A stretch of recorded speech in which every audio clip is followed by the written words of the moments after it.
moja ya mlango unaoweza kupeleka teso la mtu ni hii tabia ya mtu ya kuacha kumtumikia Mungu.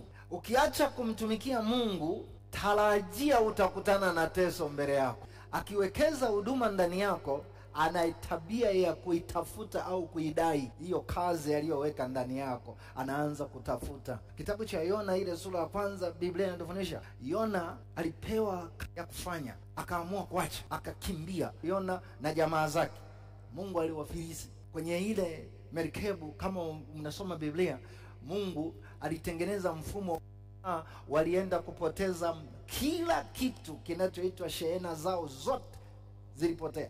Wakajikuta hawana kitu kwa sababu ya ule utumishi ambao Mungu alikuwa ameweka ndani yake. Kwa hiyo hata wewe leo najaribu kurudia tena, kama umejitambua wewe ni mtumishi alafu ukaacha, ukigundua, fanya toba. Nia yake ni nini?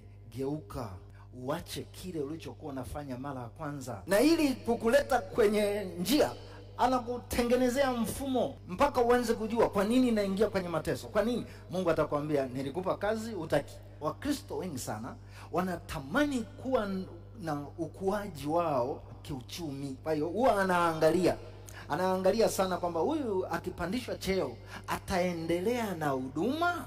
Akigundua huyu hawezi, usishangae Mungu atatengeneza mfumo usipate hicho cheo. Na wengi sasa wanashindwa kuelewa kwamba wao wanatakiwa watawale baraka zao hizi, kukilinda kile alichoweka Mungu ndani yao kinachoitwa utumishi. Nyinyi mnamsoma mtu anaitwa Daniel. Mungu aliwekeza ndani yake huduma ya kinabii.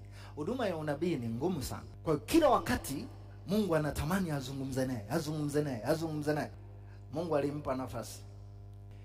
Ana cheo kikubwa serikalini, anaomba mara 3 kwa siku kama kawaida yake. Biblia inasema kama kawaida yake.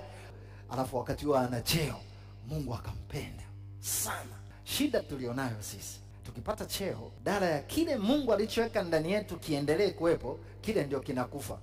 Alafu inabaki kazi na cheo. Mungu akiwekeza huduma ndani yako, sisi tunayaweka kama ni ile tunaita spare tire.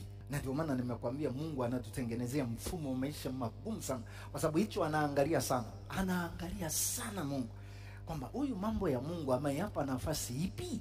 Kama mambo ya Mungu nimeyapa nafasi ya kwanza, ni ngumu sana Mungu akaficha, akakuzuilia usimiliki mali. Na waambieni ukweli, mwingine anaanza kusema sina muda unao. Maamuzi na namna unavyojitengenezea mfumo, muda wa kusoma neno, muda wa kuangalia